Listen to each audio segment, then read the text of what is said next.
সংসারের সমস্ত কাজ সেরে নিজের জন্য একটু টাইম বের করাটা আমাদের পক্ষে অসম্ভব হয়ে দাঁড়ায়, বের করতে পারি না। কারণ কি বলতো, সংসারে এতটা কাজ, চাপের মধ্যে থাকি, সকাল থেকে সন্ধে কাজে কাজে ব্যস্ত। তাও আর কি আজকে একটু নিজের জন্য টাইম বের করলাম। তো চলো তোমাদেরকে একটু ছাদে নিয়ে যায়। আর এখানে দেখো সকালের দৃশ্যটা কেমন লাগছে। আজকে আমি ভাবলাম যে না, তোমাদের সঙ্গে একটু সকালের দৃশ্যটা শেয়ার করি। এটা হচ্ছে জোয়ান গাছ, জোয়ান গাছে একটু জল দিয়ে দিলাম আর ফুল গাছগুলোতেও জল দিয়ে দিলাম। তারপরে চলে এলাম বাসন ধুতে। সকালবেলায় বেশ ছাদে একটু ঘোরাঘুরি করলাম আর বেশ ভালোও লাগছিল। সকালের হাওয়াটা শরীরের পক্ষেও ভালো আর মন মেজাজ একেবারে ফ্রি হয়ে যায়। তো ভাবলাম যে না, কালকে রাত্রে বাসন ধুতে পারিনি, কারণ অনেকটা রাত হয়ে গেছিলো। সেজন্য ভাবলাম সকালেই ধুয়ে নেবো। চলো, আজকে আর সকালের সমস্ত কাজ নিয়ে তোমাদের সামনে এলাম না। তো ওই একটুখানি বাসন ধোয়ার ছিল, রাত্রে ধুতে পারিনি বলে সকালেই ধুলাম। এখানে দেখো আমি স্নান সেরে চলে এসেছি পুজো করতে। তো ভাবলাম যে না, সকাল সকাল আজকে যখন স্নানটা হয়ে গেছে, পুজোটাও সেরে নিই। তো দেখো, তোমরা অবশ্যই জানিও আমার ঠাকুর মন্দিরটা কেমন লাগছে, কমেন্ট করে জানাতে ভুলবে না। এটা হচ্ছে লক্ষ্মী ঠাকুর। তো মনের মধ্যে তো অনেক আশা থাকে, কিন্তু সব আশা তো সবার পূরণ হয় না। যেমন ধরো, মনের মধ্যে একটা ইচ্ছা ছিল আমার একটা খুব সুন্দর ঠাকুর ঘর থাকবে, অবশ্য ছিল, কিন্তু আমার মনের মতো ছিল না।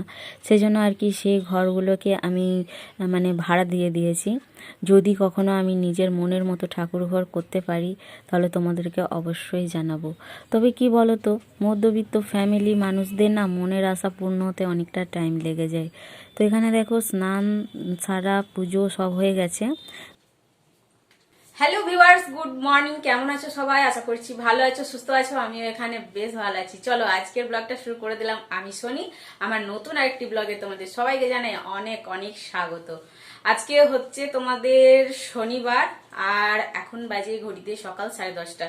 তো যাই হোক, সকালে রান্না বান্না কমপ্লিট, রোহিত ডিউটিও চলে গেছে। এখন আমার হয়েছে কি বলতো, স্নান সেরে পুজোটা হয়ে গেছে। চলো তোমাদেরকে দেখিয়ে দেবো। আর আজকে রান্নাঘরে বাসন ধুইনি, জানো, আজকে বাসন ধুয়েছি বাইরে। তো কিছুদিন থেকে আর কি কড়াইটা প্রচন্ড কালি হয়ে গেছিল। তোমরা তো দেখেইছো আমি যখন রান্না করি কড়াইয়ের অবস্থা খুবই খারাপ। আমি একেবারেই কড়াই মাজতে পারি না। এটাই হচ্ছে আমার সব থেকে বড় দুঃখ। সত্যি বলছি, বিশ্বাস করো, যেটা পারি না সেটা আমি স্বীকার করে নিচ্ছি, আর যেটা পারি সেটা আমি তোমাদেরকে বলবো যে হ্যাঁ আমি পারি। ঠিক আছে, তো সেজন্য আরো বিশেষ করে সব বাসনগুলো বাইরে নিয়ে গিয়ে আজকে ধোয়া হয়েছে। গরম অবশ্যই লাগছে একটু একটু, তবে ঠান্ডার ভাব কিন্তু কাটেনি। স্নান সেরে মুখে নিভিয়ে লাগাতেই হচ্ছে, আর ঠোঁটে কিন্তু লিপ বাম লাগাতেই হচ্ছে। আজকের ব্লগটা দেখো, আশা করি ভালো লাগবে তোমাদের। কেউ স্কিপ করবে না, প্রথম থেকে শেষ পর্যন্ত অবশ্যই দেখো। ঠিক আছে, চলো। স্নান সারার পর মাথায় গামছা দিয়ে অনেকগুলো কাজ হয়ে গেছে। চলো এখন গামছাটাকে খুলে নিই। চুল ছাড়াতে হলো না, নিজে নিজে হাত দিয়েই চুল ছাড়া হয়ে গেছে। এখন এটাকে মিলবো, আর জলখাবার বানিয়েছি আমার জন্য আলু ভরা পরোটা, সেটাই এখন খাবো।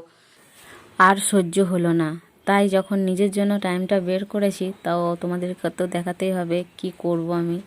তো এখানে দেখো, যে তোমরা আগের ব্লগে দেখেছিলে দুটো চুটকি নিয়ে এসেছিলাম, পায়ের চুটকি। তো সেই চুটকিগুলোর মধ্যে একটা চুটকি ভালো ছিল আর একটা চুটকি কাটিং করা ছিল না, সেজন্য আর কি পরতেও পারলাম না। জানো কি করব বলো। তো বেশ কিছুদিন হয়ে গেছে, প্রায় দুর্গাপূজার সময় আমি হাতে পায়ে নেল পলিশ পরেছিলাম। আর দুর্গাপূজা কি আজকে গেছে তোমরাই বলো, কোন অক্টোবর মাসে পুজো গেছে, আর এখন তো মার্চ, বুঝতেই পারছো কতদিন হয়ে গেল। তো বেশ কিছুদিন আর কি সংসারে চাপে না ওই সময়টা বের করতে পারি না।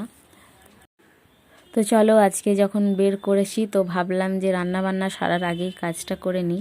এখানে দেখো চুটকিটা তোমাদেরকে দেখিয়ে দিচ্ছি, একটা বেশ ভালো আছে আর একটা আমার কাটিং করা হয়নি বলে আজকে পরতেও পারলাম না। তো যাই হোক, সেটা আবার অন্য কোনো দিন কাটিং করে পরবো, তো তোমাদেরকে তো অবশ্যই দেখাবো সেটা।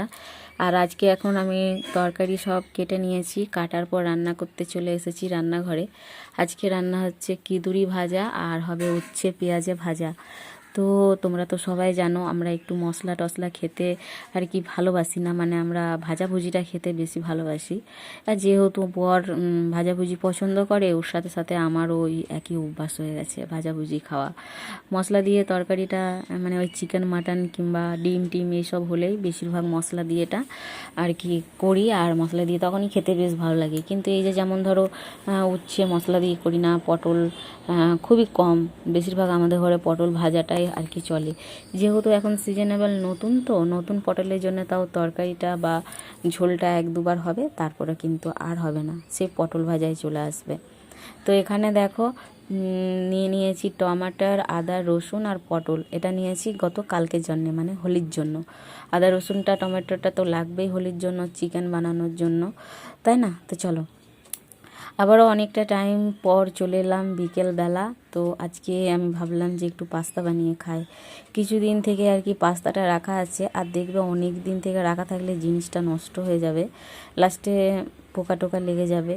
লাগে কি না ঠিক আমি জানি না, তবে যদি লেগে যায় সেজন্য ভাবলাম যে না চলো এটাকে বানিয়ে আর কি খেয়ে নিই। তো প্রায় সন্ধে হয়ে এসেছে, বাইরেটা তোমরা দেখে বুঝতেই পারছো। যখন আমি পাস্তা বানাই তখন কিন্তু তোমাদের দাদাভাই ঘরে ছিল না, ডিউটিতে ছিল। আর ওর জন্য একটু মনটা খারাপও হচ্ছিল, কারণ ও পাস্তা খেতে ভীষণ ভালোবাসে, পাস্তা চাউমিন ম্যাগি। প্রত্যেক দিন যদি এই সব জিনিস ওকে করে দেওয়া হয় তো ও খেয়ে নেবে, কিন্তু কি বলো তো, প্রত্যেক দিন তার এইসব খাওয়া শরীরের পক্ষে ভালো না, শরীরের পক্ষে ক্ষতিকর। তো যাই হোক, একটু পাস্তা ওই জন্য রেখে দিলাম টিফিনে করে, ও যখন আসবে বিকেলে তখন খাবে। তবে এখানে দেখো আমরা সন্ধ্যাবেলা একটু বাজারে গেছিলাম। তো বাজারে কোনো ভিডিও শ্যুট করিনি, কারণ কালকে হোলি তো, আর আজকে বাজার প্রচণ্ড ভিড়, খুব ভিড়। আর বুঝতেই পারছো এখন যা চুরি চলছে, কি বলবো, হাত থেকে ফোন কেড়ে নিয়ে ভগা দিয়ে দিচ্ছে। তো কিছুদিন আগে আমার চোখের সামনে দেখা, জানো, ছেলেটি ফোনটি নিয়ে হাতে করে কথা বলে যাচ্ছে, কানের মধ্যে নিয়ে কথা বলে যাচ্ছে। আর একটা বাইকওয়ালা এসে, বাইকওয়ালা কিন্তু দুজনেই হেলমেট পরেছিল, আর আমি আর তোমাদের দাদা ভাই দুজনেই আর কি আমরাও যাচ্ছিলাম। কী বলো তো, আমরা একটি জিনিস কিনতে গেছিলাম, আর মানে ওই যে আমাদের ঘরে কল লাগানো হয়েছে, তো এই কলেরই পাইপ টাইপ এগুলো কিনতে গেছিলাম। তখনই আর কি দেখি যে দাঁড়িয়েছিলাম দোকানটার কাছে, আর দেখি না বেশ ওই ছেলেটা ওর ফোনটাকে হাত থেকে কেড়ে নিয়ে ভোগা দিয়ে দিল। তো সেই জন্য আর কি আমারও একটু ভয় লাগে, জানো। বুঝতেই পারছো তো, আমাদের মতো ফ্যামিলিতে যদি একবার ফোন কিনেছি আর যদি ফোনটা ফট করে হাত থেকে কেড়ে নিয়ে কেউ চলে যায়, সেজন্য আমি একটু ভীষণ ভয় পাই বাইরে ভিডিও করতে, জানো। তো যাই হোক, চলো, দেখতেই পেয়েছো কিছু জিনিসপত্র নিয়ে এলাম, আর মুড়িটা নিয়ে এসেছি, যেহেতু কালকে ভাই আসবে, আর আমার ভাই মুড়ি খেতে খুব ভালোবাসে। যদি মুড়ি না থাকে না, তো মানে ভাতে মুড়ি সবতেই মুড়ি দিয়ে খায়। তো এখানে দেখো তোমাদের দাদা ভাই একটু ডান্স করছে, তাই ভাবলাম তোমাদেরকে একটু দেখাই ওর অবস্থাটা। দেখো, হোলি আসেনি, হোলির ডান্স চালু করে দিয়েছে। তো আজকে নিয়ে এসেছি আবির, তারপর গুলময়দার আটা, তারপরে নিয়ে এসেছি চিনি, মুড়ি, আর একটু চালগুলো নিয়ে এসেছি। এইমাত্র খাওয়া দাওয়া হলো, আর এখন বাজে 11:25। তো যেটা আমরা আজকে বাজারে গেছিলাম, যেটা এনেছি সেটা তোমাদেরকে দেখালাম, আর যেটা মেন হচ্ছে সেটা তো তোমাদেরকে দেখানোই হলো না, আবির। তো চলো আবিরগুলো দেখিয়ে দিই। ক প্যাকেট নিয়েছি, তো 3 প্যাকেট নিয়েছি। তো বুঝতেই পারছো, তোমাদের দাদা ভাই, আমি, আর তো কেউ নেই বাড়িতে, আর ভাই আছে। আর আমরা সেরকমভাবে আবির খেলতেও যাই না। যাই হোক, তো ঠাকুরের পায়ে দেবো, আর বাকিটা আমরা যে কটা জন বাড়িতে আছি সেই কটা জনই খেলবো। দেখো, তো চলো বন্ধুরা, আজকের ভিডিওটা তোমাদের কেমন লাগলো অবশ্যই কমেন্ট করে জানিও। ভালো লাগলে লাইক, শেয়ার এন্ড আমার চ্যানেলটাকে সাবস্ক্রাইব করে দিও। আর ওই যে দেখো, দেখতে পাচ্ছ শোয়ার জন্য রেডি হচ্ছে, অনেক রাত হয়ে গেছে সেজন্য। তো যেহেতু পুজো করবো কালকে, পায়ে দেবো রাধা কৃষ্ণর পায়ে দেবো আবির, সেজন্য আর কি এটা এখানে এক সাইডে। তো এই দেখো, তোমাদের দাদা ভাই বিছানা গোছাচ্ছে।